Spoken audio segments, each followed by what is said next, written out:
This is your WCIA3 forecast first, sponsored by Matex Heating, Cooling, Plumbing, and Electrical. We're waking up this Wednesday morning with partly cloudy skies throughout central Illinois. However, high pressure is developing, so we will be seeing lots of sunshine as we head towards the afternoon hours. But today, grab those jackets. It's a little bit cooler out there as temperatures are only expected to reach the upper 50s. But as I mentioned, we've got plenty of sunshine in the forecast. Cooler temperatures will be the trend for the next week, but the dry pattern continues at least for the rest of the work week. I'll have more details coming up. WCIA3 News starts right now. And thanks for waking up with us this morning. I'm McLeod Hageman. And I'm Karina Rubio. Christy has the day off. We have a lot in store for you in the next hour of the morning show, but first, let's take a look at your eye opener. An update after Johnson & Johnson vaccines are pulled from production. How many people have been affected by blood clots? And two pandas got into a fight, and the reason may shock you. That's in our trending topics of the day.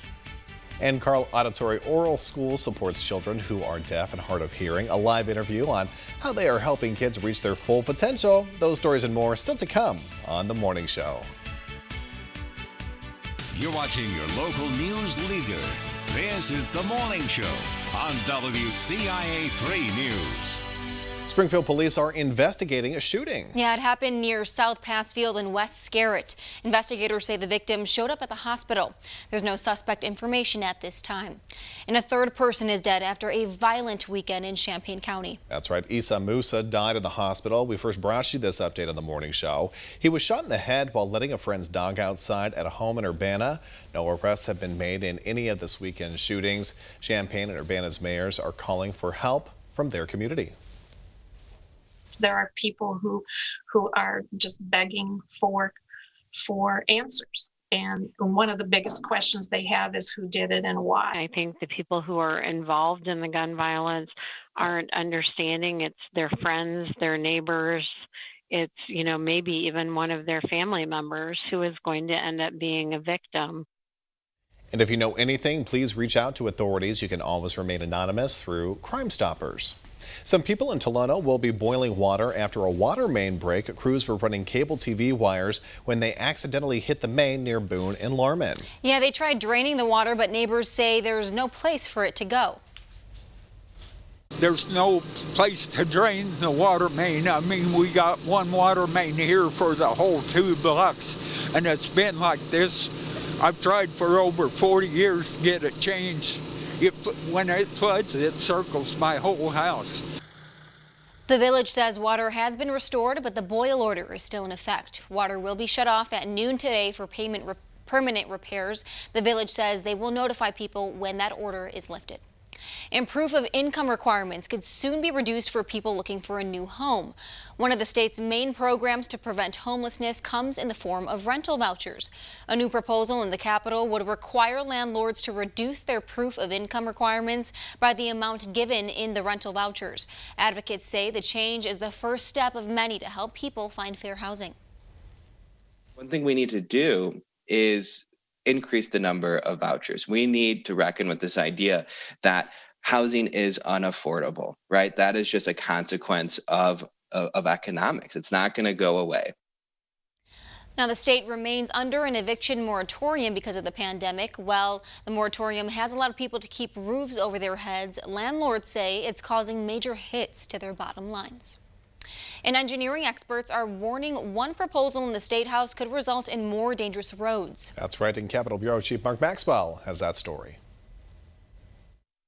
You can get the slope, you can get the pavement distresses, the cracking. Roger Driscoll is the director of surface transportation at Crawford, Murphy & Tilley's engineering firm. They draw up the blueprints for major construction projects. We do highways, bridges, wastewater treatment plants, water treatment plants. We have a big aviation sector as well. Roughly a third of his company's 360 employees live and work on projects here in Illinois. Everybody drives the roads and bridges. They see that there's a need out there for updates, improvements. And there's more than enough work to keep them busy. A Biden administration report recently graded Illinois' infrastructure at a C-, costing drivers an average of $609 more per year in repairs and sending commute times rising 7.3% since 2011. Illinois wants the best. Residents want high quality on these public safety issues. Kevin Artle is with the American Council of Engineering Companies. He warns showing cities or towns the price tag of their project before they can review the qualifications of the bidder could have consequences. It takes safety down to the lowest bidder. He argues lower prices could mean lower quality. There's always someone who's willing to do less for less money. And that's really not the best approach when looking at constructing bridges or wastewater facilities or public, water treatment facilities or hospitals. And he says that could come with long-term costs too. If a bridge is designed improperly or wrong, either it won't last as long. You'll be repairing it 20 years sooner. It may have potholes. I mean, heaven forbid you'd have a failure. These are roads, bridges that your spouse, your kids drive on or drink water every day. And you want those to be designed by the most qualified individual, not by the low bidder. And the experts argue you get what you pay for and stress the long-term safety is worth more than the short-term savings. And 6 House Republicans signed on to this idea. We reached 4 of them. None were willing to discuss it. Well, new this morning, the Urbana Human Relations Commission is expected to meet today to discuss housing discrimination from prior convictions. This meeting will be open to the public. It's going to be held virtually tonight at 5:30. Now to a follow-up story from Champaign schools. School resource officers are staying, but board members say it might not be permanent. The school board voted 6-1 to renew its contract with the city of Champaign. Officers will be assigned schools for another year. They say the decision comes after the wave of gun violence in the Champaign-Urbana area, but it's a decision that students say they have some mixed feelings about. I think that in some cases they can do more harm than good. And I think that I just think it almost kind of encourages some violent settings. Like, I don't think that teachers should have to go break up fights. That's not what their job is. And so if there is a fight, I think that there should be someone there to deal with that. They'll revisit the SRO contract at the same time next year. Well, new this morning, the Danville School Board is set to meet today to talk about a return to school plan for Southview Upper Elementary School. Yeah, the board will take a look at recommendations for social studies for 5th grade. This board will also review a presentation for current and upcoming buildings and ground projects. This meeting starts tonight at 5:30. And there are new health concerns about the Johnson & Johnson vaccine. Both the CDC and FDA are recommending a pause in the use of the one-shot vaccine. They're investigating whether it's caused some rare blood clots.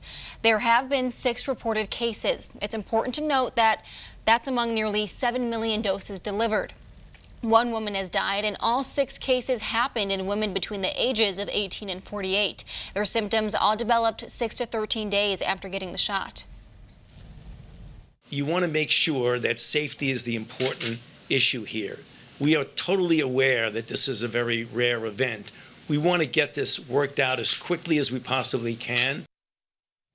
Johnson & Johnson issued a statement saying, quote, "There is no clear relationship between these rare events and its vaccine. Distribution of the vaccine has already been paused in central Illinois." At least 4 coronavirus variants are circulating around the state. A lab in Pekin outside Peoria identified the UK, Brazilian, Californian, and South African strains. More than 300 positive samples were tested as part of that study. The most prevalent strain found was the UK strain, but it's not necessarily the variant doctors are most concerned about. Notably, the P1, the Brazilian variant, we had 16 positives there, and 15 of them were from the state of Illinois. There's certainly been data that's been released in regards to the P1 or Brazilian variant that is vaccine resistant. And to learn more about some of those strains, you can visit our website at WCIA.com. Well, here's a look at the latest coronavirus numbers. The 7-day positivity rate is now up to 5%. The state is reporting nearly 3,200 new cases. 17 more people have died. Hospitalizations from the virus have doubled in the last month. There are more than 2,000 people in the hospital. In Region 3, the area in red on your screen, 83% of ICU beds are now being used. That's up 4%. And in Region 6, that's the yellow area right there, it's at 61%. And we have breaking news. I-57 southbound lanes are closed because of a crash near the Pisodum exit. This is near Tolono. And we do have a live look at the scene at this point. Our team is right there and can confirm that a car is in fact in the ditch. We are working to learn whether anyone was hurt and when traffic will reopen once again. If you were going to be driving in that area, be sure to take it slow and of course watch out for first responders who are working that scene right there. Again, we will be following the story and we'll have more information as soon as that develops. And now that you're up to speed on the news, let's take a closer look at the weather out there. Yeah, Amelia, how's it looking out there? All right, it's not too bad of a start to our Wednesday here. We do have partly cloudy skies. Most areas of central Illinois are good to go as far as the roadways go. So if you are traveling out and about, keep that in mind. No real precautions early this morning. But taking a look at the satellite and radar here, there is some slight cloud cover towards the southern half of the viewing area, but most of that will be breaking up later this afternoon as high pressure is expected to bring out lots of sunshine. But keep in mind, heading out the door, you definitely need either a coat, a jacket, maybe even a sweater because temperatures are going to be a little bit below average. We're starting out into the 40s right now at 46 in Champaign, 45 in Decatur. A little bit warmer though as we head towards the southern counties at 49 in Effingham, and to the east we're already at 50 degrees in Petersburg. Now we do have the wind starting to pick up speed, going to be from the northwest mainly towards the west by later this afternoon, anywhere from 15 to 25 mile per hour wind gusts. Again, that's going to be later this afternoon, dying down a little bit by tonight. Now, the next 12 hours, expect these temperatures to only reach the upper 50s. We should be into the low 60s, so it is a little bit of a chilly day out there, but all in all, hey, we still have the sunshine. It's going to be dry, so you still can get out and enjoy your Wednesday. Looking forward to that sunshine. Been excited about that all day and looking pretty nice for tomorrow too. So no complaints here anyway. Yeah, kind of a perfect week there. Absolutely. Lots of sunshine, so get out and enjoy it, right? Very nice. All right, well, it's time for our trending topics of the day. We're talking about fighting pandas, Scrabble, and scooter riding turtles. Yeah. First up, researchers have recently found video of a fierce fight between two wild pandas in southwest China. Take a look at that. Now locals are on a mission to find the loser in that battle to help comfort him. Now this fight lasted about 7 minutes. The two pandas wrestled and clawed at each other. One decided he had enough and walked away with his wounded pride and some wounds on his face. Now get this, experts think all of that was over a female companion. Isn't that usually how that works? It's always right to fight over a female. Is that the rule? It makes sense. I hope he has the girl now. Yeah, right? Understandable. The winner got the female. Hopefully he's doing okay. It makes me sad when I always see animals fighting, stuff like that. I always kind of look the other way. But that's just me. I'm a big softie at heart. For real, definitely. That's right. All right, and some of Britain's favorite words were projected onto the buildings around London to mark the easing of the lockdown restrictions and National Scrabble Day. Words like freedom, hope, family, reunion, and beer to represent the mood of the nation were beamed in the style of the game's letter tiles onto pub, shops, and locations near the landmarks such as the Harrods department store and the Shard skyscraper. Scrabble commissioned a survey to find the words that best summed up people's feelings as months of lockdown began to be eased on Monday. The game that would eventually be called Scrabble was invented in New York by Alfred Mosher Butts, an unemployed architect. During the Depression, National Scrabble Day is celebrated on his birthday. Well, that's kind of a cool idea right there. I wonder if this is distracting to the drivers who are headed by. I mean, I would probably look up and be like, hey, what's going on I there? would understand why they have like beer, things like that. You know, we were all probably doing that kind of thing during the lockdown, right? Understandable right there.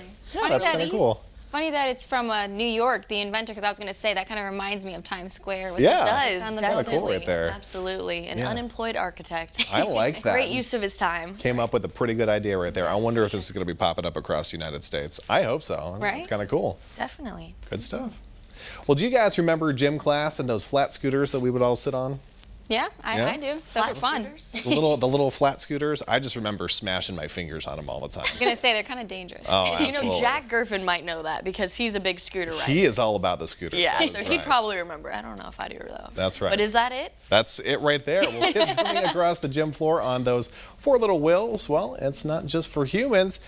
Now, this is Helmuth, a 23-year-old African spurred tortoise at a German zoo. He has some joint problems, so they actually brought in a rollerboard to help him just scoot around there. He's 220 pounds and started having problems supporting his own weight because of his shoulder problems. Now he's getting used to moving on his own once again after they lift him onto the scooter that he propels with his little legs right there. Wow. Oh my gosh, 220 pounds. I had no idea. I know. I was going to say, when we were back in school riding those, I don't think we were 220 pounds scooting down the gym. Not even close. I do remember smashing my fingers on those all the time. So anytime that I even look at one of those, I have those residual feelings. I wonder how old he is. Yeah, I'm assuming, I think I read this one a little bit earlier this week. They said something about him being in his 20s, wow. I think, so he's looking pretty good. Yeah, I mean, he's scooting around. Thick for he's 20 years old. That's right. He's still moving though. Yeah, he's doing okay. Maybe it'll help him lose some weight. Yeah. Helmuth. It's a good name. Helmuth. I like it. I like that. It's good stuff right there. Well, still to come on the morning show. Spring is here and animals are waking up from their winter sleep. We're meeting one of those animals in today's Wise Guys.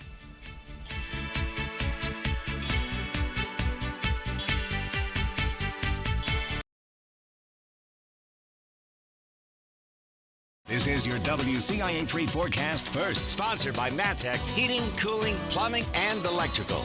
We made it to Friday, and our temperatures are still pretty chilly, but the good news is temperatures will be warmer today. And probably the best thing about today's forecast, besides all the sunshine, will be less wind to talk about, which will be good. So we got 31 in Danville. We're now up to 32 in Paris after the new refresh there.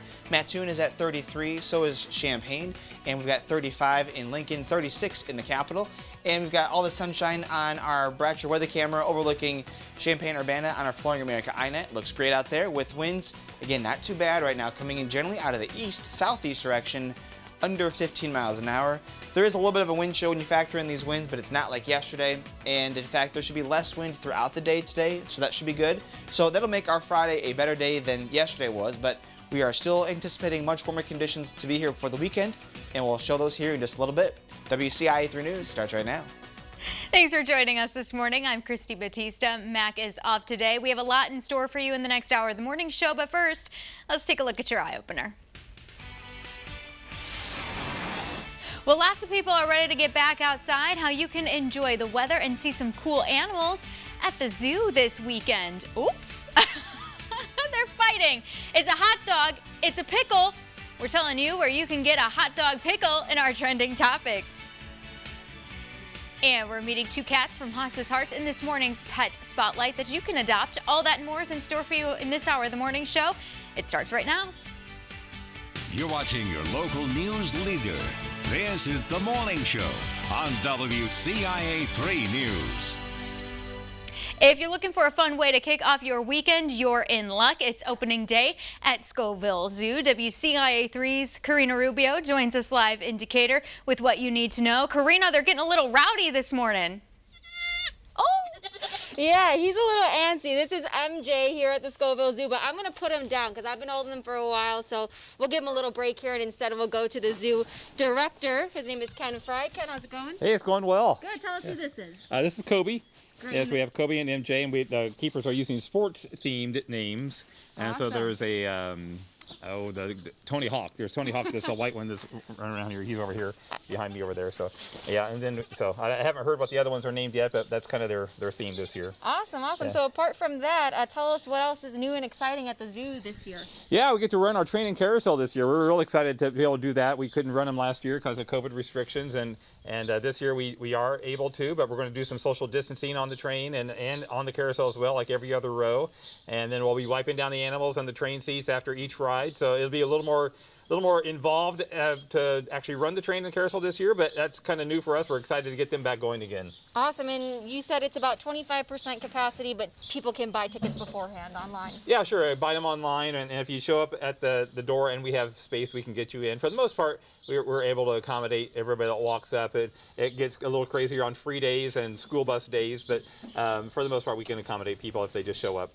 And you said there are some new additions to the zoo family here, right? Yeah, like these baby goats here. We've had 7 born this spring. We got a baby wallaby out there that's just starting to poke his head out of the pouch, and then a baby spider monkey this year. And then we've got some other animals coming this spring as well. So if you come back in a month, you're going to see some whole new whole new crew of animals. Awesome. And just lastly, tell us what makes it so exciting for opening day, especially this year when things are still a little bit trying to get back to normal. Yeah, last year was a really tough year financially for the zoo without being able to run the train and the carousel and with limited capacity. But I think this year, being able to be opened up on time, which is good, and we'll try to have an egg hunt tomorrow. It's a free event in the afternoon, and just try it in different heats, just smaller groups of people, just so it's not one big group. And so, yeah, we're going to try to accommodate and adjust to how the pandemic is making us work. Awesome. Thanks so much, Ken. We're hoping to see a good turnout here. All right, thanks so much. And we will be right back with another look at some more animals. Reporting live in Decatur, Karina Rubio,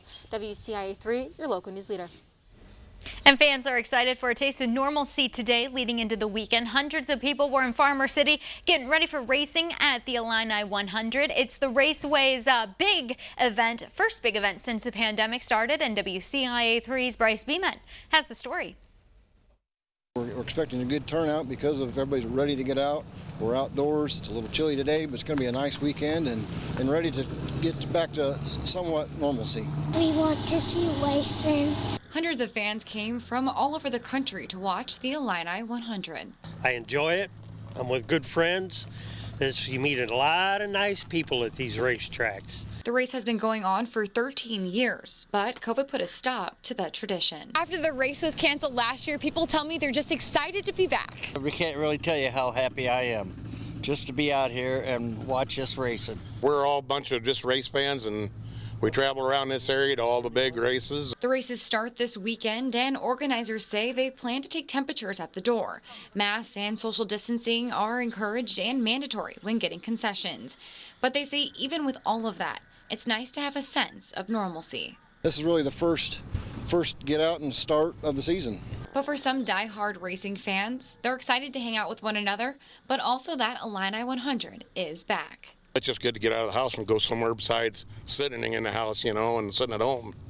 And get out here and, like I said, this is what we love, camping and racing and just enjoying. Now, this was just practice for the drivers, but today the front gate opens at 1 for the race, and tomorrow the front gate opens at 12:30. We do have the link on WCIA.com with ticket prices and more information.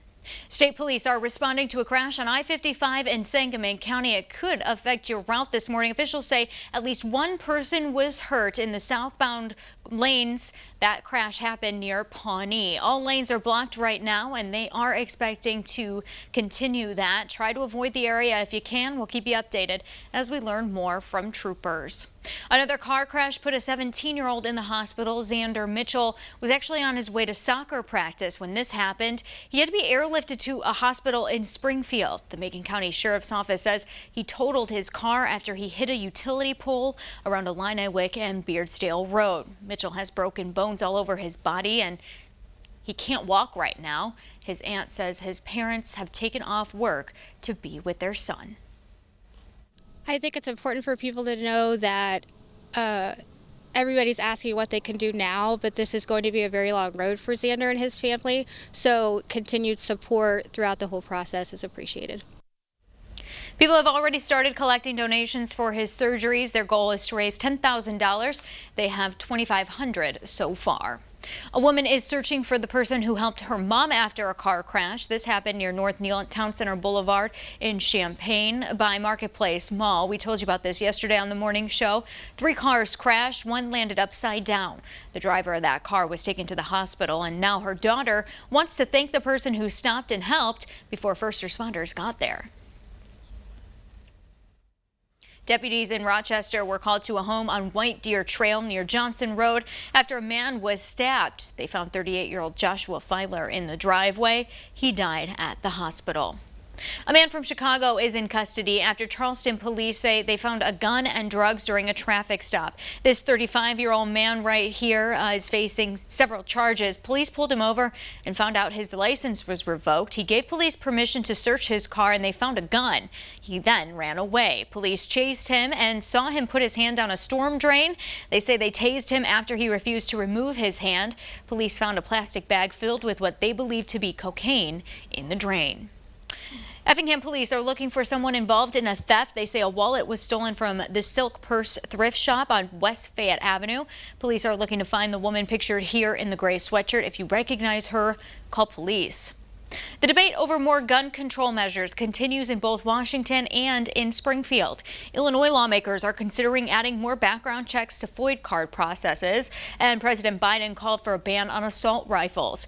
Congressman Rodney Davis says there are already more than enough hurdles put in place. The proposals that come out of Washington are only going to be followed by law-abiding citizens. Gangbangers and criminals don't care if they check the right box on the FOID card application. They don't really care if they have even applied for a FOID card. There are proposals in the Illinois Capitol that would require gun owners to give state police their fingerprints in order to register for a FOID card.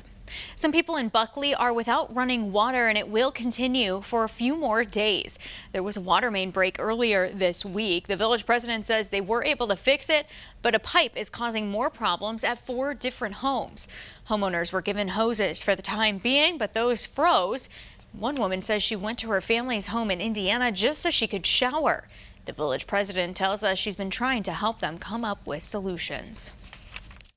I think that everybody coming together, everybody looking at a problem, coming up with a solution together, brainstorming together, and yet still keeping the humanity of each other alive is really important. She says she's offered her own home for people to shower. The pipe should be fixed by Tuesday or Wednesday. Some geese in Champaign County were causing a problem for people wanting to see a movie. Employees at the Savoy 16 say customers complained about geese hissing at them. They put a sign outside saying, "Beware, nesting geese." An employee says the business also hired someone else to help out, and since then the geese have moved away.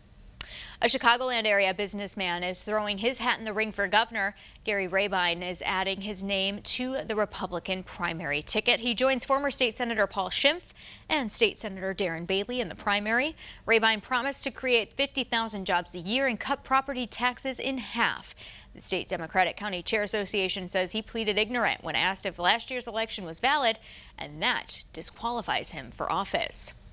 The pandemic caused major issues for community health centers, leading to some even having to close. But now they're getting some help. They're getting millions of dollars from the federal government, but the pandemic has led to less people coming into these facilities. The federal payments will make up most of that loss in revenue, with the millions of dollars making up nearly a third of most centers' budgets.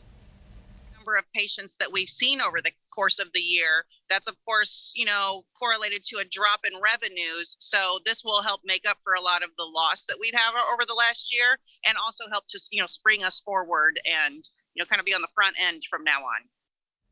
When locations closed, every visit became a telehealth visit in certain areas, and Central County's health centers had to shut down their Jacksonville location at the beginning of the pandemic. Summer camps are back at the U of I. Things will be looking different this year. The biggest change is the university won't be having overnight camps. Officials say all camps will be required to follow local and state guidelines, and they will frequently test for COVID-19. You'll have to have that one test within 72 hours at the start of the camp. And then if the camp lasts more than 3 days, you'll have to have another one on the 3rd day. In-person camps start on June 1st. To see a full list of options and requirements to sign up, head to WCIA.com. All right, now that you're up to speed on the top news of the day, let's get to the weather. Jack, what's happening outside this morning? Well, it's nice and sunny once again out there, Christy. It's still a little cool, but the thing about today compared to yesterday, we've got less wind, so that's going to be good news for us. So it looks very nice from our view from Champaign on our Bradshaw weather camera on our Flooring America iNet. We've got clear skies once again on the satellite. Storm Tracker Doppler is all quiet too. It's very quiet across the lower 48 with just a few light rain showers across parts of Arizona going into New Mexico, and then some light snow showers across upstate New York, Vermont, and New Hampshire. That's pretty much about it. It's very quiet today, and it's going to be pretty quiet for the weekend as well too, with a little bit in the way of wind to talk about for tomorrow. But besides that, we're really looking forward to those nice warm temperatures. So it's cool this morning though, 33 in Champaign, down to still 31 in Danville, 32 in Paris, 34 in Effingham, 35 in Decatur, and 36 in Springfield and Jacksonville. We've got light winds coming in out of the east-southeast under 15 miles an hour.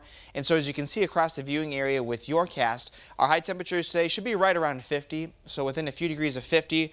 That's still technically below average, but it's warmer than yesterday where we were stuck in the lower and middle 40s.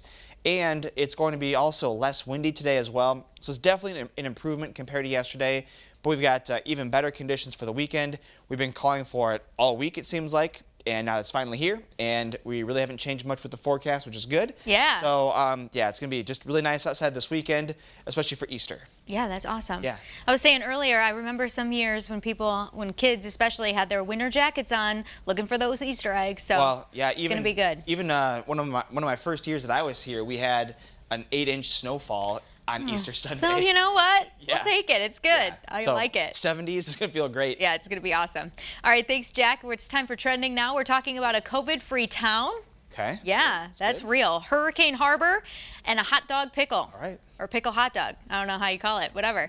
First up, a small Colombian town is using radio and speakers to raise awareness of COVID-19 and stay virus-free. A town of 3,000 people surrounded by mountains is one of just 2 counties in the country where cases haven't been reported. Huh.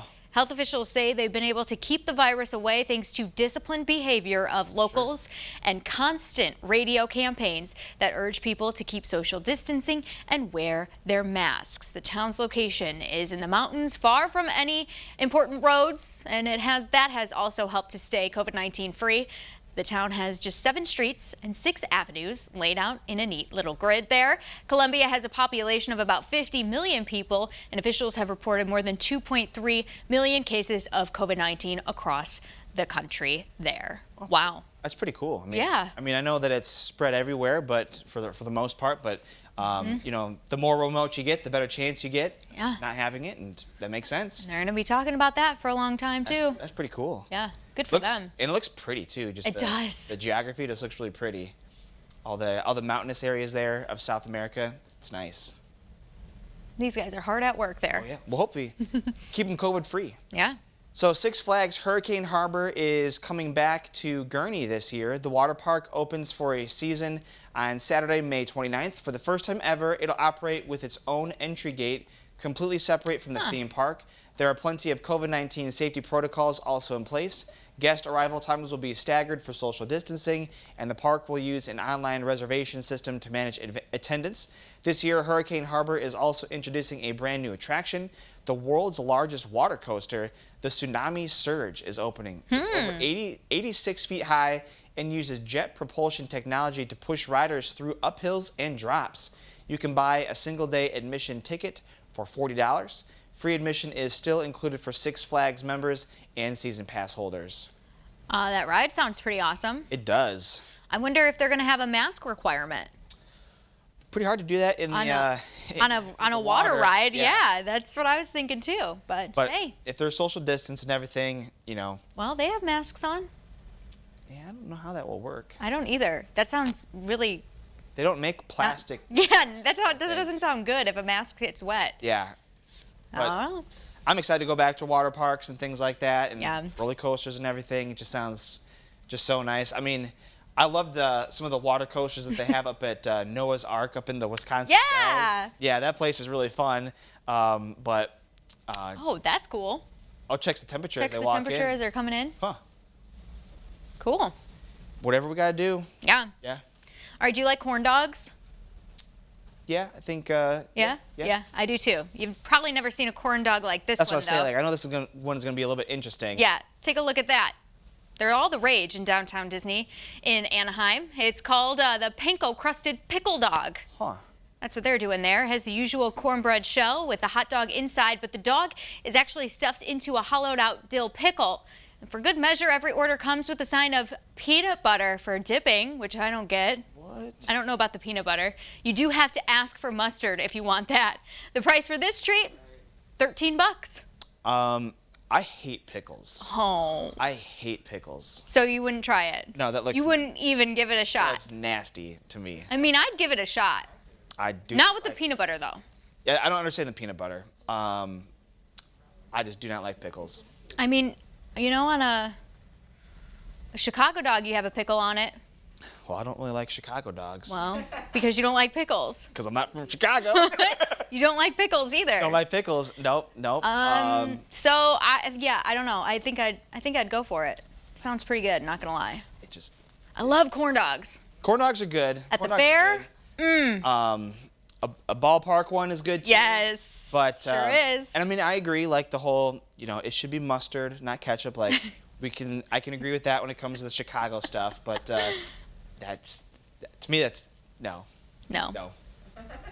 Because it looks like it's like they didn't fry the corn dog is not in the batter. It's actually like the pickle that's in the batter. Yeah, that's true.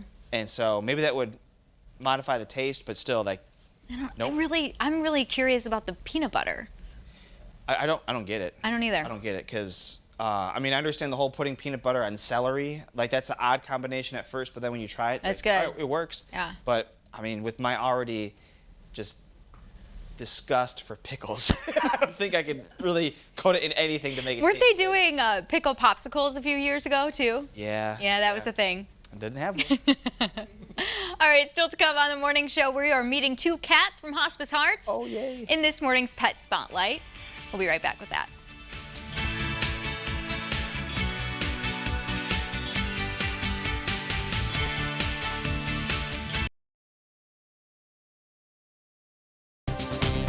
Well, if you're just joining us this morning, we are covering breaking news to an officer-involved shooting. We are learning that at least one officer has died. 2 were shot this morning and then taken to the hospital. We are learning, again, that at least one officer has died. We have team coverage this morning. WCIA 3's Karina Rubio has been live at the apartment complex that this happened in Champaign all morning long. Jamie Mays is now at Carle Hospital. Jamie, we can see the lights behind you earlier today. Can you tell us what's happening at the hospital?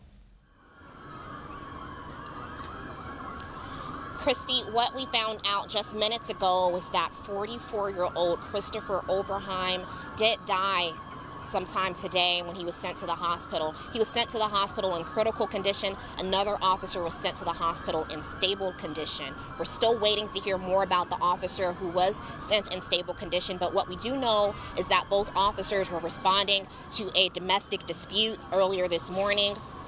There was a suspect that fired. One officer died. As I mentioned earlier, the other officer was sent to the hospital in stable condition.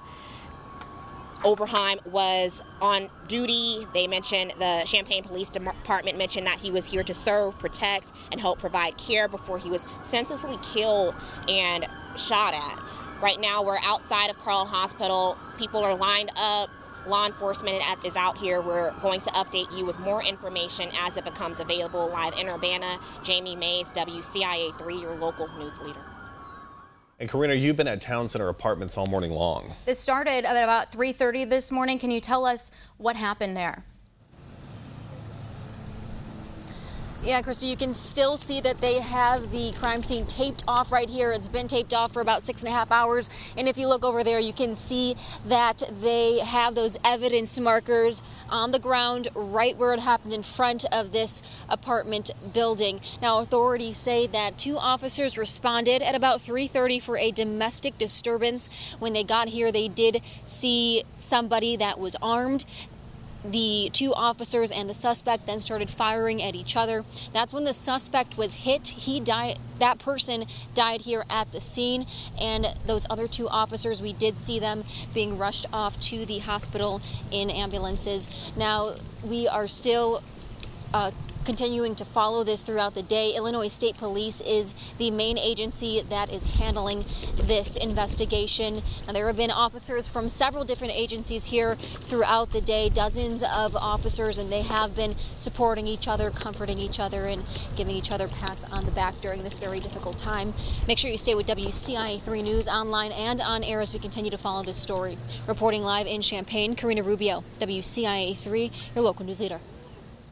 And Champaign Police Chief Anthony Cobb has issued a statement. He says, "It is with great sadness and a heavy heart I announce Champaign Police Officer Chris Oberheim, 44 years old, badge number 703, passed away due to injuries sustained while on duty." And Officer Oberheim was struck by gunfire while responding to a domestic disturbance. His only intention was to serve, protect, and help provide care before he was senselessly fired upon and killed. We'll be right back.